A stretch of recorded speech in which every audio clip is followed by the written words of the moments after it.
저 역시도 용기를 가지고 이 앞에 서게 됩니다. 다리가 떨리고 마음에 큰 부담이 있지만 마치 베드로가 바다 위에 자신의 몸을 던지는 것처럼 그러한 용기가 곧 믿음이지 않는가 생각이 됩니다.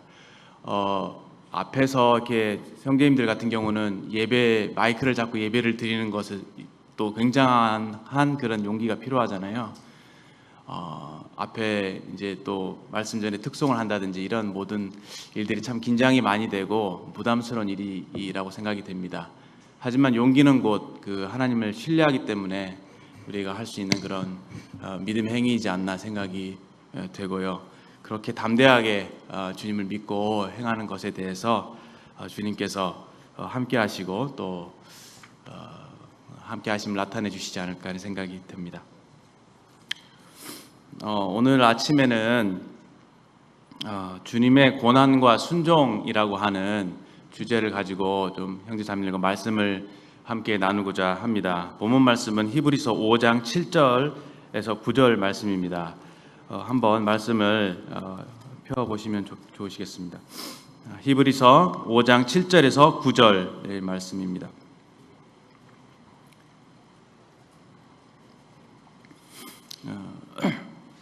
읽도록 하겠습니다. 히브리서 5장 7절에서 9절. 그는 육체에 계실 때에 자기를 죽음에서 능히 구원하실 이에게 심한 통곡과 눈물로 간구와 소원을 올렸고 그의 경건하심으로 말미암아 들으심을 얻었느니라. 그가 아들이시면서도 받으신 고난으로 순종을 배워서 온전하게 되셨은즉 자기에게 순종하는 모든 자에게 영원한 구원의 근원이 되시고. 이 말씀 자체가 너무 좋죠. 제가 이 말씀을 굉장히 좋아하는 말씀 중에 하나인데 자체로 너무 감동적이고 말씀을 좋아해서 이렇게 암기하기도 하고 가끔 주님을 생각할 때 이 말씀을 이렇게 외워보곤 합니다. 여기서 특별히 8절 말씀을 보시면 그가 아들이시면서도 받으신 고난으로 순종을 배워서 이렇게 되어 있습니다. 오늘 아침에는 형제자매들에게 특별한 교훈의 말씀을 드리기보다 좀 주님을 자세히 바라보는 그런 시간이었으면 좋겠다는 생각을 하게 됩니다. 평소 때 저도 신앙생활을 하게 되는데 참 바쁘게 살죠. 참 바쁘게 삽니다. 아침에 주님을 만나는 시간이 참 이렇게 급하게 주님을 만나고 급하게 물러갈 때가 많고 주님을 바라보는 시선이 좀 주님을 뚜렷하게 보기보다 피상적으로 주님을 대할 때가 많고 또 예배 시간에 나왔을 때 주님을 기억할 때 주님이 하신 그런 일들 또 주님의 인격 이런 부분들이 사실 피상적으로 바라봐질 때가 많습니다. 우리에게 참 성령님의 도우심이 필요한데요. 주님을 자세히 보고 주님을 잘 알 수 있다면 참 우리가 주님을 사랑하고 주님을 닮아갈 수 있지 않을까 그런 나름대로의 어떤 기대와 소망을 가져봅니다. 잠깐 기도하신 다음에 말씀을 나누겠습니다. 하나님 아버지, 저희들에게 성령님을 통해서 마음의 문을 열어주셔서 주님을 참 자세히 저희들이 바라볼 수 있게 해주시고 주님을 알게 해주시고 저희들이 그런 주님에게 시선이 떼어지지 않도록 저희들을 지켜주시기를 구합니다. 예수님의 귀하신 이름으로 감사하며 기도합니다. 아멘. 8절 말씀에 아들이시면서도 받으신 고난으로 순종을 배웠다라고 말씀하고 계십니다. 주님은 고난을 통해서 순종을 배우셨다라고 성경은 기록하고 있습니다. 아들이시면서도, 아들이시다라고 하는 것은 하나님의 아들이라고 하시는 거죠. 어떤 의미가 있을까 생각을 해보는데 주님이 무언가를 배우셨다라고 하는 것은 신학적으로 사실 맞지 않는 말입니다. 왜냐하면 주님은 덜한 데서 더 나아지시는 분이 아니시거든요. 영원부터 영원까지 온전하신 분이시거든요. 주님이 아버지 하나님을 대하실 때에 아버지 하나님에게 약간의 불순종하는 그런 뭔가 요소가 있어서 고난을 통해서 아버지 하나님께서 아들 하나님을 완전히 낮추셔갖고 아들 하나님이 비로소 고난을 받으셔서 순종을 몰랐던 부분을 알게 되셨다, 이런 의미가 아닌 것으로 저희들이 알고 있습니다. 주님은 영원전부터 너무도 아버지 하나님을 사랑하신, 참으로 겸손하고 온유하신 그런 주님이십니다. 이 고난을 받지 않으셔도 주님은 아버지 하나님께 참으로 순종하신 순종의 아들이신 것이죠. 그런데 성경은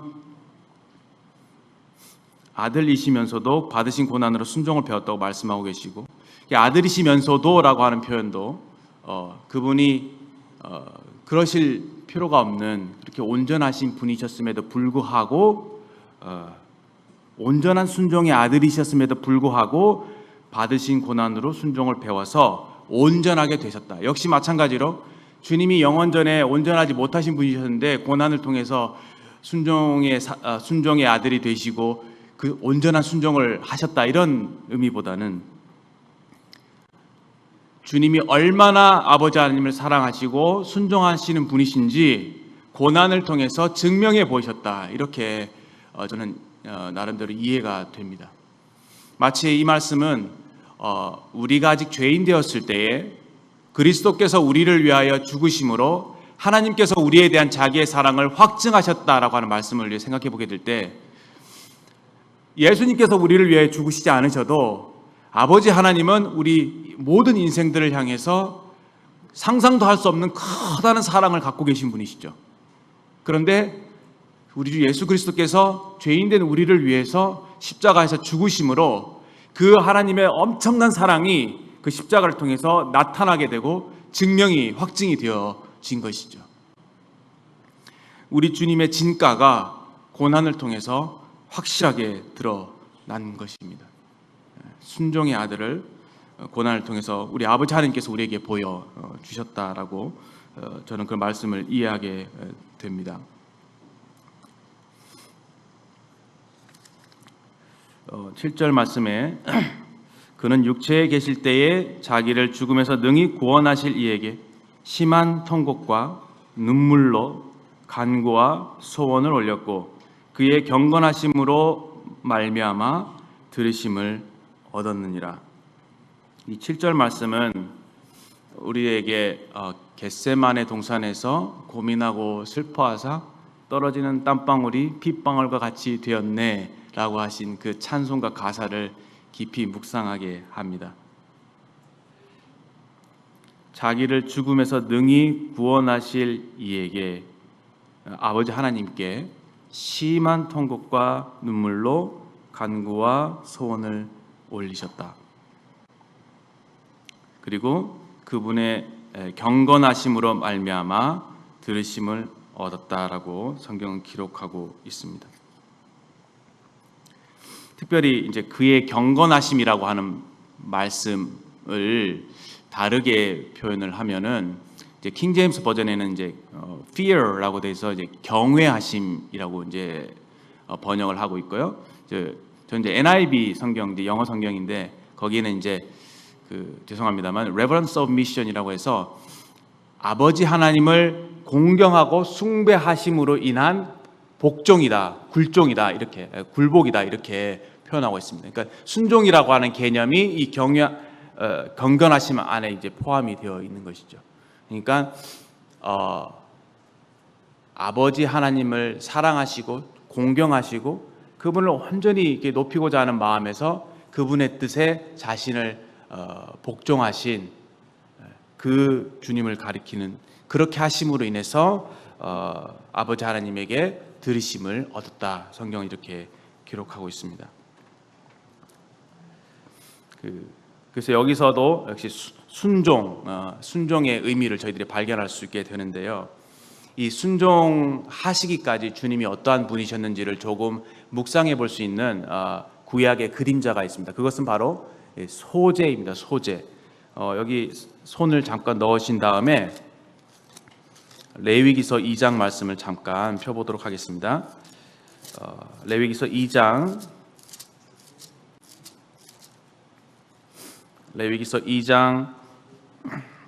1절부터 잠깐 읽겠습니다. 누구든지 소재의 예물을 여호와께 드리려거든 고운 가루로 예물을 삼아 그 위에 기름을 붓고 또 그 위에 유향을 놓아 죄송합니다. 아직 못 찾았습니다. 레위기서 2장 1절 다시 읽겠습니다. 누구든지 소재 예물을 여호와께 드리려거든 고운 가루로 예물을 삼아 그 위에 기름을 붓고 또 그 위에 유향을 놓아 아론의 자손 제사장들에게로 가져갈 것이요 제사장은 그 고운 가루 한 움큼과 기름과 그 모든 유향을 가져다가 기념물로 제단 위에서 불사를 지니 이는 화제라 여호와께 향기로운 냄새니라. 소재에 대한 설명을 하고 계시는데 이 소자가 가루를 의미하는 한자잖아요. 근데 영어에는 이제 그 곡식 제사다, grain offering 이렇게 해서 곡식 제사다 이렇게 얘기하고 있습니다. 그러니까 다른 모든 제사들은 번제와 화목제, 속죄제, 속건제는 피를 드리는, 그러니까 짐승의 피를 드리는 이런 제사인데 생명이 죽어서 드리는 제사인데 이 소제만큼은 백성들이 이제 그 수확을 하게 되면 이 곡식을 이렇게 주님께 드리는 제사인 것이죠. 근데 이것이 그냥 피 없이 드린 것이 아니라 일반적으로 번제를 드리고 난 이후에 이제 소제를 첨가해서 추가로 이렇게 드렸다라고 이제 기록되어 있습니다. 그런데 여기서 제가 볼 수 있는 부분이 여기 곡식을 나달 그대로 이렇게 쌀을 밀이든지 어떤 곡물이든지 이렇게 퍼서 그대로 드리는 것이 아니라 이것을 14절에 보면 이제 첫 이삭의 소재를 여호와께 드리고 첫 이삭을 볶아 찌은 것으로 이렇게 돼 있죠. 그러니까 곡식을 찌었고 빻고 으깨고 부숴서 완전히 부숴서 고운 가루가 되게 하는 것입니다.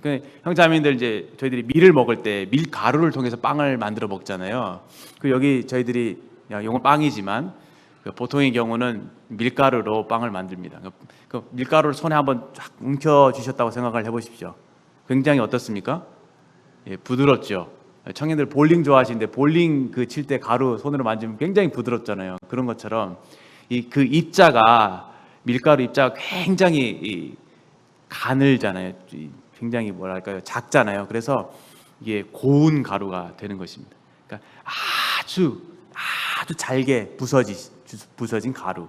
그 가루에다가 기름을 섞고 유향을 놓아서 그것을 여기다 나중에는 소금까지 치는데요. 네 가지가 이제 복합적으로 해서 한 움큼 정도를 불에 태워서 하나님께 드리는 것입니다. 그러니까 온전히 그것이 이제 하나님께 이제 드려지는 제사가 되는 것인데요.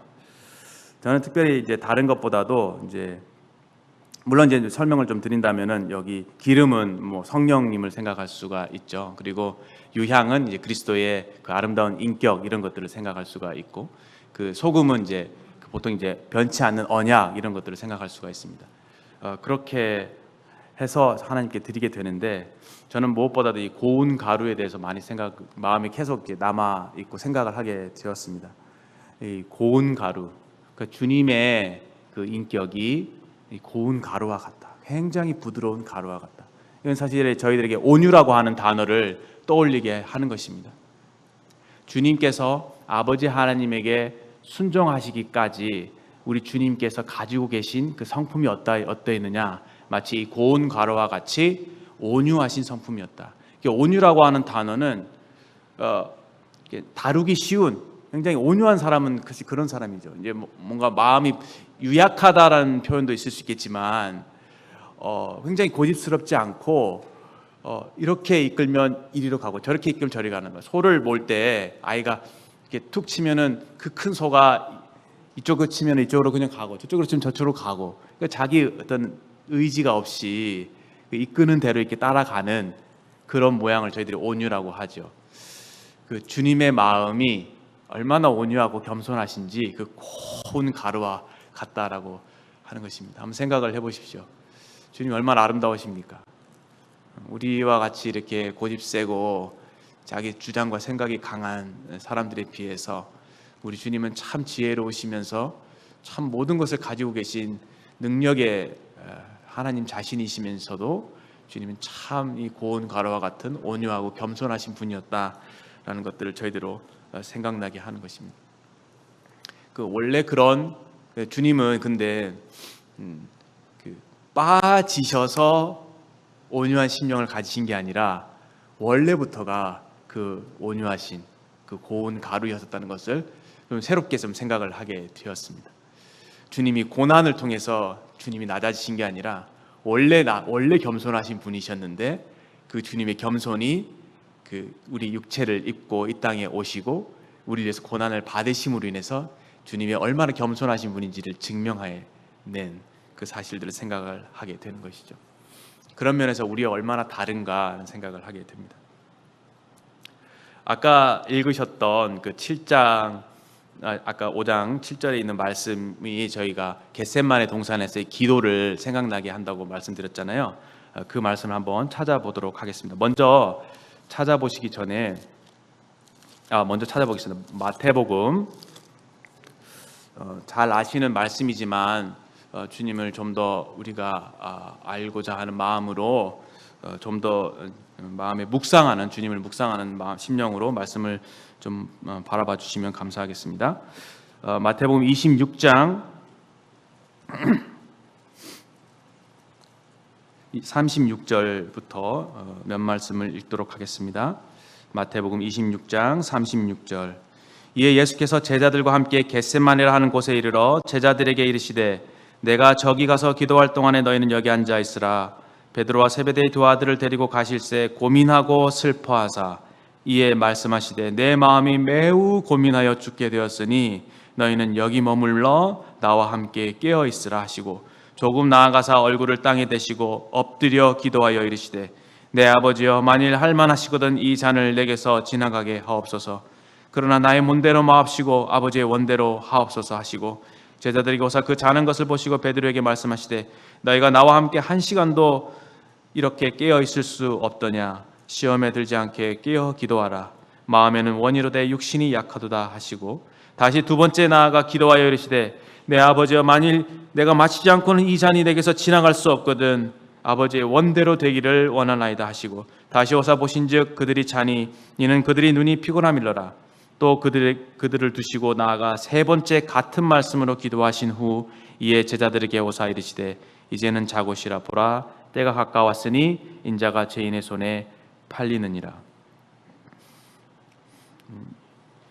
때가 이르게 되었습니다. 우리 주님을 저희들이 잘 이해하고 있는 바로는 주님은 100% 하나님이시고 100% 인간이십니다. 하나님의 본체이셨던 본체이신 예수님께서 우리와 똑같은 인간이 되신 거죠. 참 인간이 되신 우리 주님이십니다. 그래서 주님의 공생애를 보시면 주님의 신성이 드러날 때가 있고 주님의 그 인성이 이렇게 드러날 때가 있습니다. 그런데 이 순간은 어떤 순간이냐면 이제 때가 이르렀다 했을 때 이때는 바로 하나님께서 죄를 심판하시는 세상에 있는 모든 죄를 아드님에게 짊어지우시고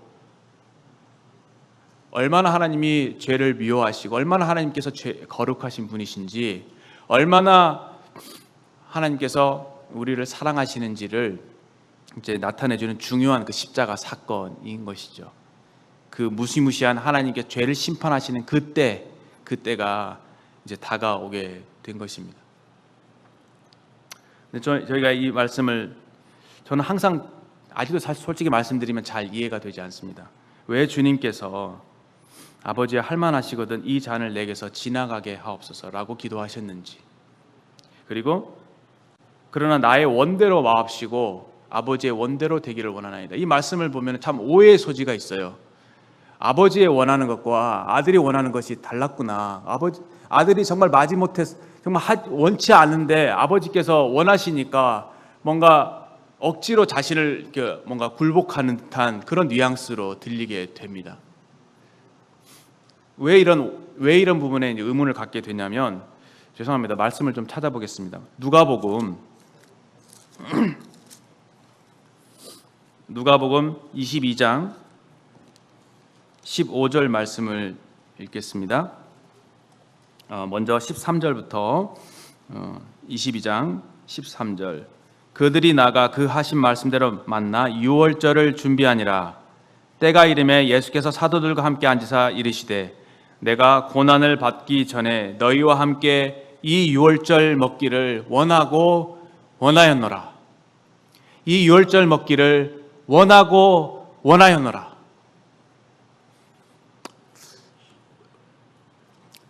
분명 이 말씀은 주님께서 너희들과 명절을, 유대인의 명절인 유월절을 함께 좀 이렇게 지내면서 너희들과 쉽게 말하는 성별 파티 같은 거를 하고 싶었어. 너희들 내가 떠나게 되니까 좀 아쉬운 마음에 그래도 마지막은 너희들과 식사를 좀 해야 되지 않겠느냐. 그래서 유월절을 너희들 함께 좀 먹고 싶었다. 그런 의미일까요? 그런 의미가 아니라는 것을 우리가 바로 알 수 있습니다. 왜냐? 그 유월절날 주님이 무엇을 하셨죠? 만찬을 제정하셨습니다. 그리고 만찬의 의미를 말씀하셨죠. 이것은 너희를 위하여 주는 내 몸이니라. 그리고 이 피는 너를 위하여 흘리는, 너희 죄사함을 위해 흘리는 바 나의 피, 언약의 피다라고 말씀하시면서 결국은 그 유월절의 의미가 유월절 어린 양이 되신 주 예수 그리스도 자신의 몸을 드리는 것에 대한 의미를 가지고 있다는 것을 분명히 표현하시기 때문에 여기서 유월절 먹기를 원하고 원하였다라고 하는 말씀은 내가 너희들을 위해서 십자가에서 죽기를 간절히 바래왔다라는 것입니다. 그리고 또 한 가지 생각해 볼 수 있는 것은 이미 예수님께서는 인간의 몸을 입고 이 땅에 오실 때에 아버지의 뜻에 온전히 순종하신 것이죠. 그렇죠? 어떻게 하나님 되신 그분께서 인간이 될 수가 있습니까? 그렇죠? 자신의 모든 영광을 다 뒤로하고 하나님과 동등됨을 취할 것으로 여기지 아니하시고 자기를 비었다고 했습니다. 자기를 비어 종의 형체를 가져 사람들과 같이 되었고 사람의 모양으로 나타나셨다라고 말씀하고 계십니다. 주님이 이 땅에 오실 때 그 엄청난 겸손이 이미 이루어진 것이죠. 그리고 이 땅에 계실 때 얼마나 우리를 사랑하셔서 그 십자가로 달려가신 거 아니겠습니까? 여기서 유월절 먹기를 원하고 원하였다. 주님께서 십자가에서 우리를 위해서 자신을 내어주시기를 고대하고 기다려 오신 것이 사실입니다. 그리고 아버지 하나님과 우리 주님의 그 소원이라고 할까요? 소원이 결코 다른 것이 아니었다는 것을 저희들이 알 수 있죠. 원하고 원하였다. 아버지의 뜻을 이루어 드리기를 원하고 원하셨던 것이 주님의 삶의 일관된 패턴이었습니다. 아버지의 뜻만을 위해서 살아가셨죠. 참 놀라운 것은 뭐냐면은 성경이 참 놀랍게 기록한 것이 뭐냐면은 사실 우리가 어떤 고난을 당하거나 매를 맞고 침뱉음을 당하고 등갈기를 긁히고 십자가에 몹시 피가 흘려지고 숨도 못 쉬겠고 막 그런 사람들에게 부끄러움과 수치와 사람들의 그 조롱과 그런 걸 받을 때 사실은 사람 같은 경우는 내 몸이 아프고 고난을 받으면 나만 생각을 하잖아요. 근데 우리 주님 얼마나 놀라우신지 그 때마다 그 타이밍마다 말씀을 생각하셨다는 거예요. 성경을 응하게 하려 하사. 때가 이른 줄 아시고 성경을 응하게 하려 하사. 그러니까 그 마음속에 한 스텝 한 행동마다 하나님의 말씀에 딱 맞춰서 그 말씀을 이루어드리기 위해서 완벽하게 그 길을 걸어가셨다는 사실입니다. 이게 정말 놀랍지 않을 수 없습니다. 우리 주님은 그 인생 시작부터 끝까지 오직 하나님의 뜻만을 추구하시면서 살아오셨다고 하는 것이죠. 그런 주님께서 우리를 위해서 우리를 사랑하심으로 자기의 몸을 유월절 어린 양으로 내어주시기를 원하고 원하셨다고 하셨던 그분께서 조금 시간이 지난 이후에 아버지 앞에 이르렀을 때 이 겟세마네 동산에서 아버지 할만하시거든 이 잔을 내게서 지나가게 하옵소서 라고 하는 것은 얼마나 주님이 그동안에 해오셨던 것과 모순된 표현입니까? 다시 26장으로 마태복음 26장으로 돌아오셔서요.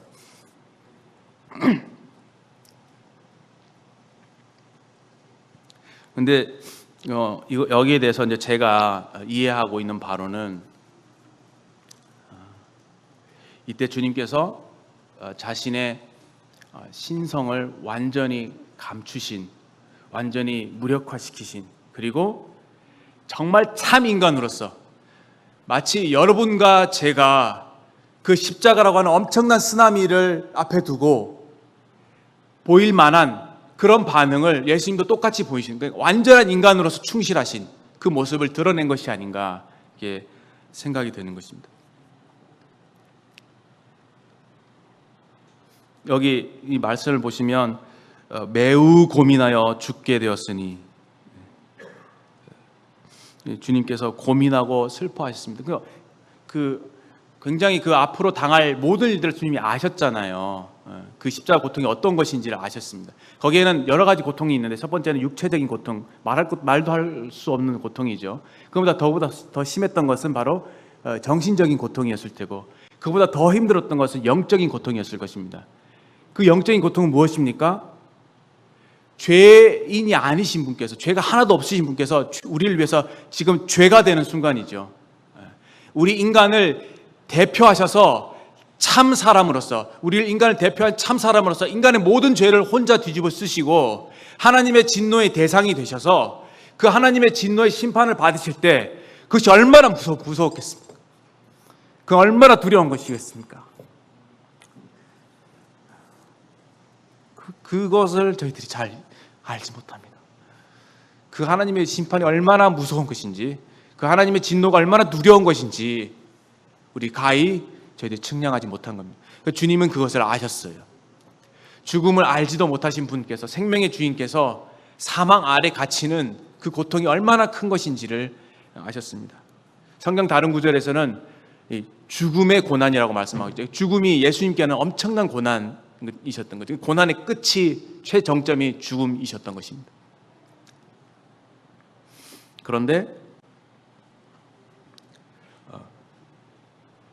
자기를 죽음에서 능히 구원하실 이에게라고 표현할 때 그 표현의 의미는 주님을, 하나님 아버지께서 그 십자가의 그 형벌을 이게 모면할 수 있게 하실 수 있는 분이었다라고 하는 것이라기보다는 십자가에서 자신의 몸을 죽음에 내어 주시더라도 아버지 하나님께서 그 죽은 자 가운데서 다시 살리실 것을 믿으셨다는 거죠. 그런 하나님을 우리 주님께서 신뢰하셨습니다. 그 죽음에 자신의 몸을 내어 맡기신 것이죠. 아버지를 신뢰하심으로 자신을 드리신 것입니다. 여기에 주님의 그 흔히 말하는 딜레마죠. 주님의 그 갈등이죠. 그런데 제가 아까 고운가루로 말씀드렸지만 이것은 결코 주님의 뜻과 아버지 하나님의 뜻이 충돌하는 경우는 아니라고 생각이 듭니다. 주님은 원래부터가 막 고운 가루와 같이 부드러운 분이셨기 때문에 아버지 하나님을 순종할 만한 그런 마음을 가지신 분이죠. 그런데 앞으로 당할 그 고난 자체의 무게가 너무 크기 때문에 정직하게 한 인간으로서 하나님 앞에 그만큼 지금은 그 주님의 심정이 어떠함을 할 만하시거든 이 잔을 내게서 지나가게 하옵소서라고 하는 표현으로 그렇게 표현하신 것으로 저희들이 이해를 합니다. 근데 더 중요한 것은 이 문장을 지나가게 하옵소서와 그 다음에 있는 문장을 끊어서 생각을 하면은 사실 오리에 빠질 수 있겠지만 이 문장은 하나라는 것이죠.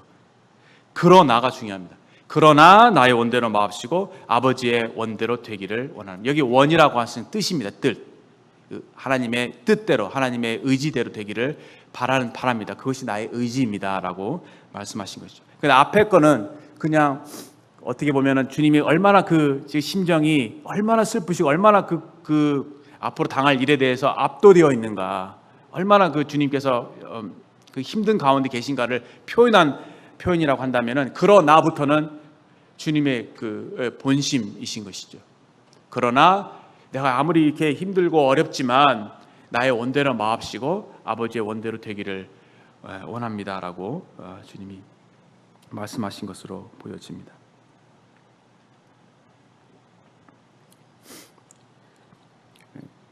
주님의 마음 속에는 내적인 저항이 없었습니다.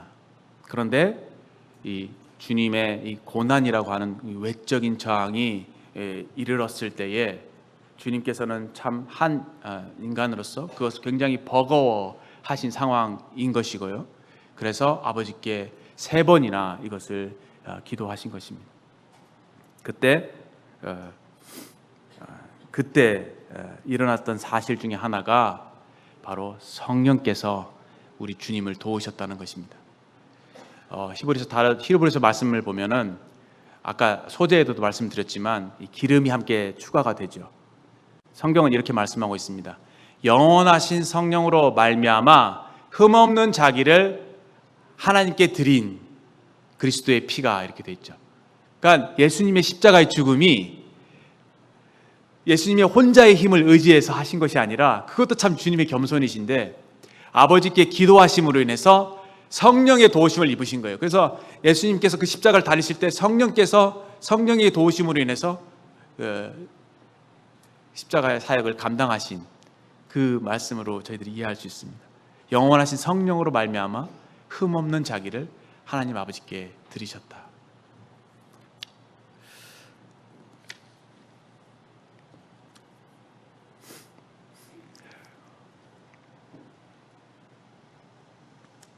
여기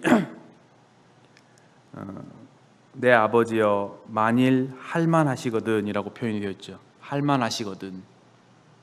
다른 성경 구절에 보면 아버지께는 모든 것이 가능하오니 이렇게 되어 있습니다. 하나님 아버지께는 능치 못하심이 없죠. 인간의 생각을 뛰어넘는 모든 것을 하실 수 있는 분이십니다. 이 말씀을 다르게 표현한다면은 하나님 아버지, 너무 이것이 감당하기 어려우니 만약에 제가 십자가를 지지 않고 다른 방법이 혹시 있으시다면, 아버지께는 그것이 가능하시니 다른 방법이 있다면은 그 방법을 통해서 아버지의 그 뜻을 이루시옵소서. 아버지의 구속의 사역을 이루십시오. 그렇게 주님께서 이제 기도하신 것이라고 생각이 됩니다. 할만하시거든. 만약에 다른 방법이 있다면 그렇게 해주십시오라고 했는데, 우리 주님께서 그런데 나의 원대로 마옵시고 아버지의 원대로 되기를 원하나이다라고 기도하셨죠.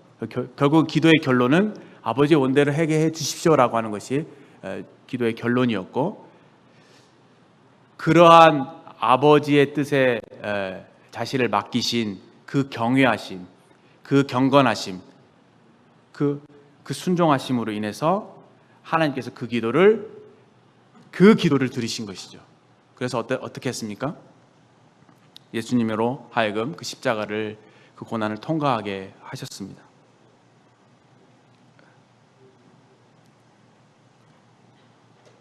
아버지께서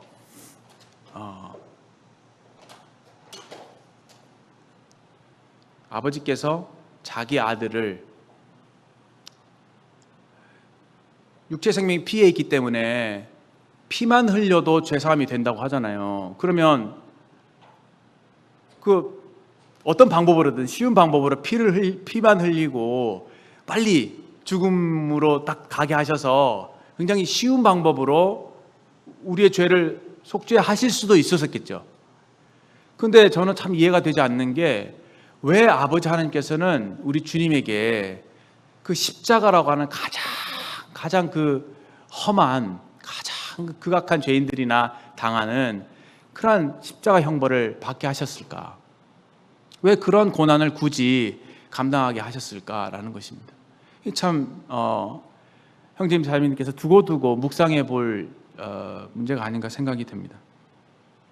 그런데 이 아버지의 뜻이라고 하는 것은요, 우리를 향한 최선이었거든요. 우리를 그만큼 사랑하셨기 때문에 아버지 하나님께서 우리에게 우리 주님을 주실 때에 값싸게 주신 것이 아니라, 이렇게 가장 귀하신 아드님을 우리를 위해서 그 모진 고난을 담당하게 하시는 그 방식으로 우리에게 주셨다라는 것입니다. 어떻게 이해할 수 있을까요? 성경 어떤 찬송가에는 우리에게 복을 주실 때 주님이 고르고 골라 내게 우리에게 복을 주셨다, 은혜를 주셨다 이렇게 말씀하시잖아요. 그런 찬송가 가사가 있는데 하나님께서 우리에게 주신 것이 최선이라고 하는 겁니다. 아들을 주실 때에도 우리에게 가장 선한 그 아버지의 뜻이 가장 선한 뜻이었다는 것이죠. 이렇게 우리를 위해서 주님이 고난을 받으시는 것이 많이 묵상해 볼 필요가 있겠지만 그것이 가장 아버지께 선한 뜻이었다. 가장 인류 모든 사람들을 위해서 우리에게 가장 선한 것이야, 가장 좋은 것이었다라는 것입니다.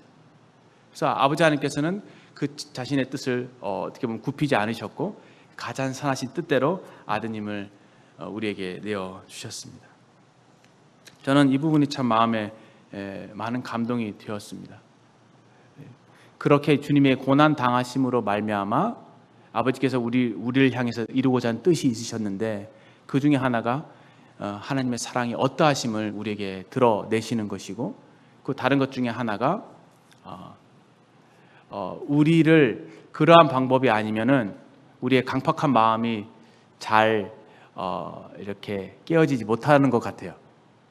우리의 마음이 얼마나 교만하고 얼마나 딱딱한지 이렇게까지 주님의 사랑을 표현하지 않고서는 우리가 쉽게 우리의 죄를 회개하고 주님께로 돌이킬 수 없음을 하나님께서 아셨던 것 같습니다. 그래서 우리에게 은혜를 주실 때, 사랑을 주실 때 값싼 사랑, 값싼 은혜를 주신 것이 아니라 가장 가치 있는, 가장 어떤 사랑의 진가를 우리에게 보여주신 것이 아닌가 이렇게 생각이 됩니다.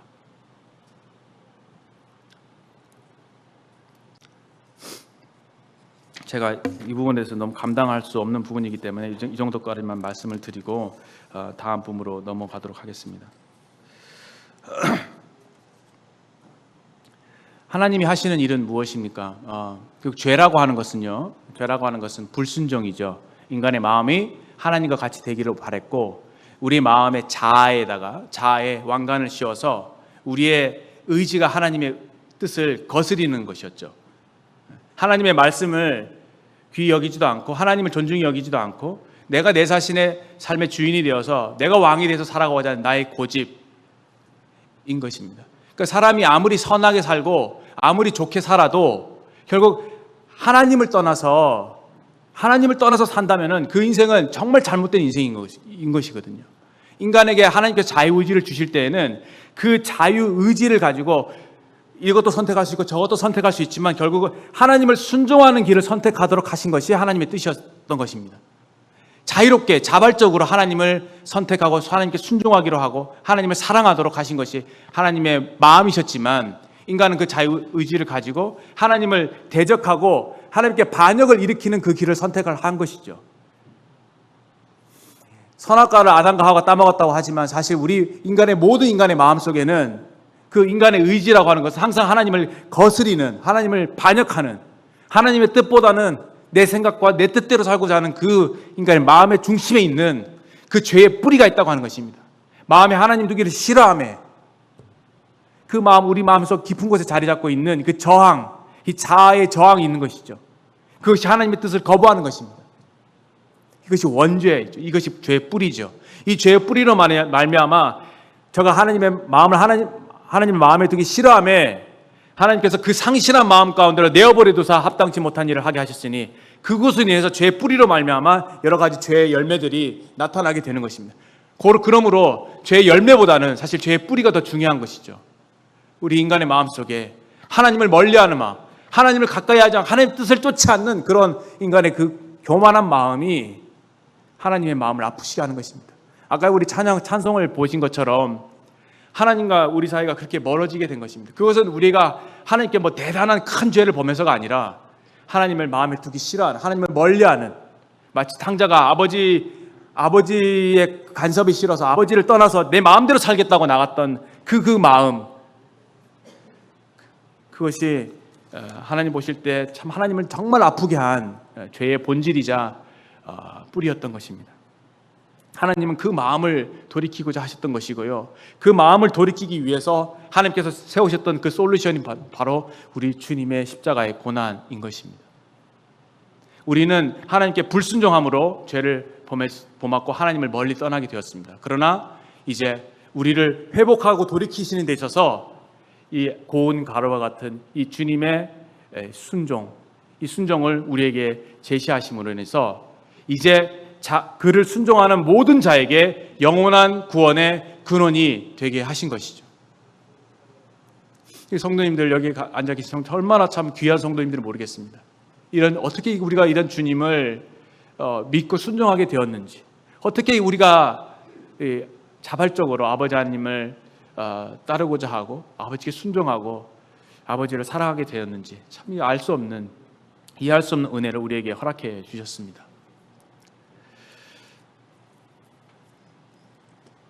그래서 하나님이 하시는 가장 큰 일은 무엇일까 생각을 해보게 되었을 때 결국은 우리로 하여금 순종의 자녀들이 되게 하시는 것이 하나님의 뜻이, 하나님의 일인 것을 알게 되고요. 주님께서 우리를 위해서 고난을 받으신 이유가 성경은 이렇게 기록하고 있습니다. 그리스도께서 우리에게 고난을 받으사 우리에게 본을 끼쳐 그 자취를 따라오게 하셨느니라. 우리 주님이 우리에게 본이 되시는 것입니다. 우리와 동일한 육체를 입으셨죠. 그런데 인간의 육체가 있으면 얼마나 한계가 있습니까? 그렇죠?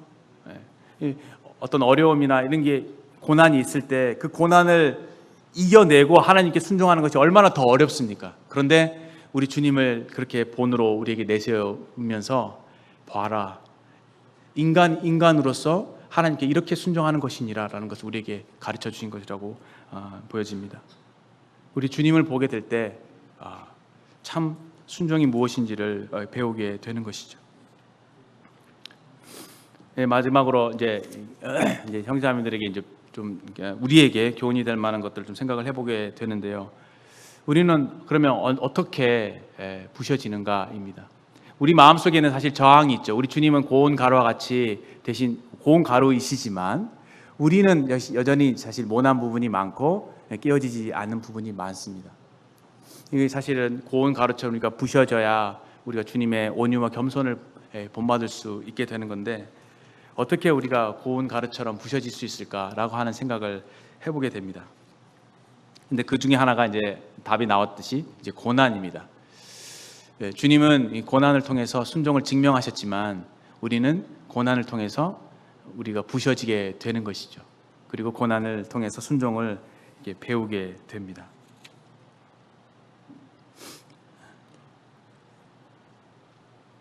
그런데 이제 저기서 중요한 것은 모든 성도님들 사실 고난을 겪고 있잖아요. 그런데 고난을 겪을 때 그냥 지나가기도 하고요. 또 오히려 마음이 더 강팍해지는 경우도 있는 것 같습니다. 그래서 고난을 당할 때 주님을 찾는 게 중요하다고 생각이 되어지고 고난 속에서 주님을 발견하게 될 때, 또 고난 속에서 말씀을 통해서 주님을 만나게 될 때 진정으로 우리가 깨어지게 되고 부셔지게 되고 겸손과 온유를 배울 수 있게 되는 것이 아닌가 생각이 됩니다. 성경 여러 군데에서 그런 부분 우리가 말씀해주고 계신데 사실 저도 이제 그런 경험들이 좀 있습니다. 다 말씀드릴 수는 없지만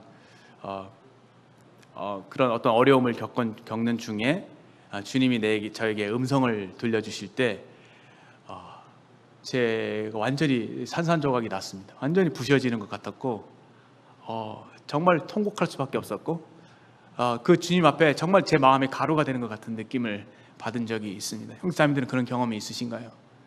고난이 정말 유익한 이유는 이 고난을 통해서 주님을 만나게 되는 것이거든요. 우리 사도 바울을 저희들이 기억합니다. 사도 바울이 혈기가 등등했죠. 다메섹 도상으로 그리스도를 죽이러 가는 중에 주님께서 나타나셨습니다. 사울아 사울아 왜 내가 나를 핍박하느냐. 주여 니시니까 나는 네가 핍박하는 예수니라. 그 주님의 음성을 그가 들었을 때 완전히 부셔졌거든요.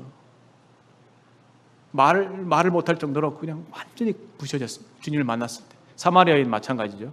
사마리아 여인도 주님 만났을 때 그가 부셔지게 되는 것을 봅니다. 우리 성도의 삶에서도 고난 중에서 주님을 만났을 때, 고난 중에서 우리에게 들려주신 그 한 음성, 그것이 우리를 부셔지게 하는 것 같습니다. 그 말씀이 우리를 단련하시는 것이죠. 성경 말씀에 이런 말씀이 있습니다. 고난당하기 전에 내가 그렇게 행하였더니 이제는 주의 말씀을 지키나이다. 고난당하신 나에게 유익이라 이로써 내가 주의 율례를 배우게 되었도다. 고난은 우리로 하여금 순종하기를 가르치고, 순종했을 때 얼마나 좋은 것인가, 순종의 결과를 우리에게 경험케 하시고, 또 그 말씀이 얼마나 정미한지, 얼마나 숭고하고 얼마나 말씀이 좋은 것인지, 얼마나 단 것인지를 우리로 경험케 하십니다. 그래서 고난은 우리에게 큰 유익이 되는 것이죠. 두 번째는 이제 기도입니다.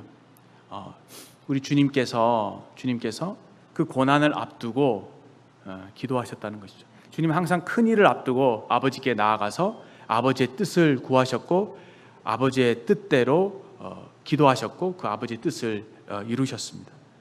우리는 얼마나 더 기도로 씨름하는 삶을 살아야 되는지를 생각하게 되는 것입니다. 사실 그래요. 우리가 그냥 살면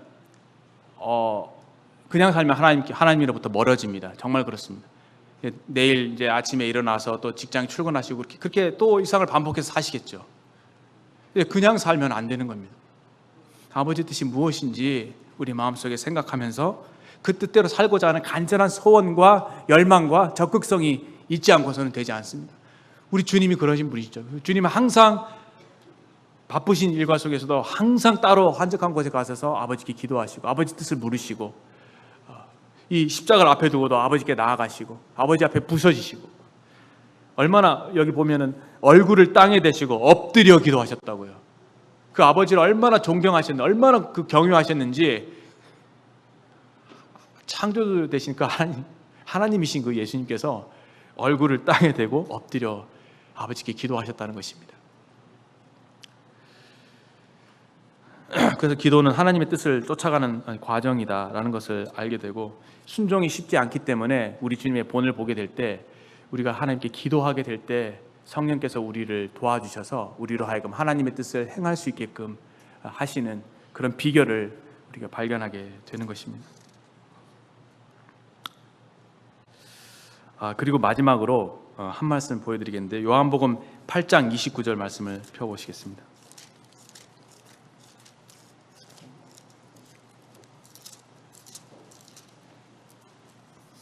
요한복음 8장 29절.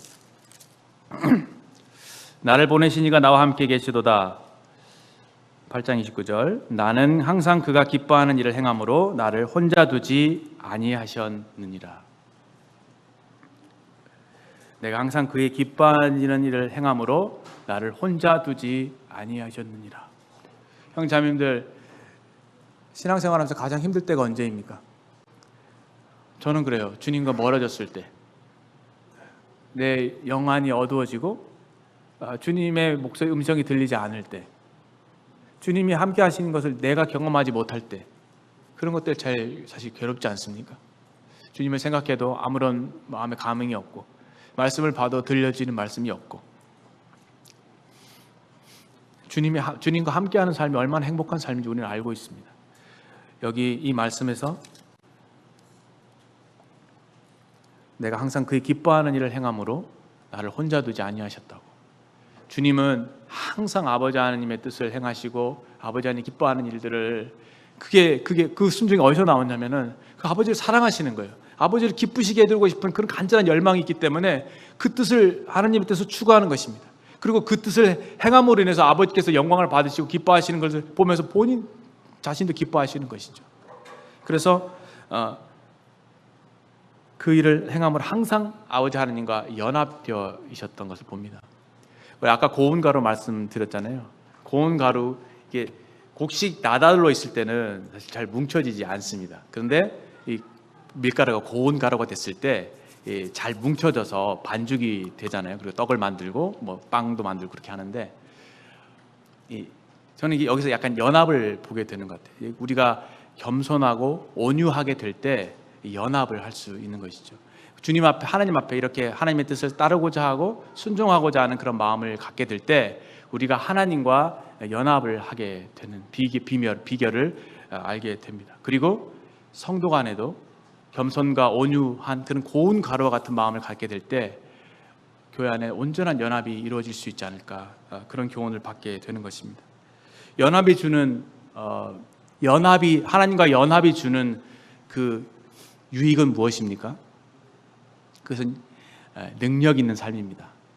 요한복음 15장에 내가 너 안에 거하고 너희가 내 안에 거하면, 이것이 사실 연합을 말씀하시잖아요. 주님과 항상 동행하고 딱 붙어 있는, 정말 주님 가까이 있는 그런 삶을 살게 될 때 거기에서는 능력이 나타나는 것을 봅니다. 그리스도와 연합이라고 하는 것은 이론적이고 교리적인 것이 아니죠. 이것은 정말 저와 형제자매들의 삶에 반드시 경험되어져야 될, 이루어져야 될 그런 진리라고 생각이 됩니다. 우리가 주님과 온전히 연합이 됐을 때, 요셉이 형통한 자가 되었던 것처럼 그 연합이 됐을 때 얼마나 능력 있는 삶이 나타날 것이며, 하나님의 일하심이 분명히 드러날 것이며, 그 다음에 그 열매 맺는 그런 삶으로 우리에게 나타나게 될 것이니 얼마나 매력적입니까? 그렇죠? 그래서 이 순종하는 삶이 그런 유익을 우리에게 가져다 주는구나 라는 생각을 하게 되면서 이 말씀을 좀 형제자매과 나누고 싶었습니다. 나를 보내신 이가 나와 함께 계시도다. 나는 항상 그의 기뻐하시는 행함으로 나를 혼자 두지 아니하셨도다. 우리 주님이 이 땅에서 고난의 길을 가셨지만 누구보다도 행복한 사람이셨습니다. 행복한 분이셨습니다. 왜? 항상 하나님과 붙어 계셨거든요. 근데 주님께서 당하신 가장 큰 영적인 고통은 바로 십자가에서 아버지께 버림받으시는 것, 아버지와 단절되시는 것, 그것이 죽음이잖아요. 우리가 만약에 지옥에 떨어져서 하나님과 영원한 단절이 됐을 때 그것이 얼마나 큰 고통이겠습니까? 우리 주님은 그러한 고통을 십자가 죽음을 통해서 사흘간 경험하신 것이라고 생각이 되어지고, 우리를 대신해서 그 죽음의 고통을 당하심으로 우리가 은혜의 다리를 통해서 하나님께 나아가서 하나님과 온전한 연합을 할 수 있게끔, 하나님의 품에 안길 수 있게끔 우리에게 해 주셨습니다. 이런 하나님과 온전한 연합 가운데서 그것을 누려가시는 형제자매 되시기를 바라고 기도합니다. 기도하며 마치겠습니다. 하나님 아버지, 이 참 고운 가루와 같은 참 아버지 뜻에 온전히 순종하신 이 귀하신 아드님을 저희들에게 주신 것을 참으로 감사를 드립니다. 아버지 하나님께서 참 아들을 아끼지 않으시고 저희들을 위해 주셨는데 저희들이 주님을 위해서 무엇을 아까워할 수 있겠습니까? 참 주님을 간절히 본받기를 원하고, 주님이 그렇게 아버지 하나님을 사랑하시고 그 뜻대로 사시고자 하셨던 것처럼 우리도 하나님의 뜻을 쫓고 그 뜻을 이루어드림으로 아버지께 기쁨과 영광을 드리는 그러한 즐거움으로 충만한 삶이 되게 하여 주시기를 아버지께 간절한 심령으로 부탁을 드립니다. 아버지, 저희들을 혼자 두지 마시고 우리를 가까이 해 주시옵소서. 우리가 아버지께 가까이 나가기를 원합니다. 주 예수 그리스도의 존귀하신 이름으로 감사하며 기도합니다. 아멘.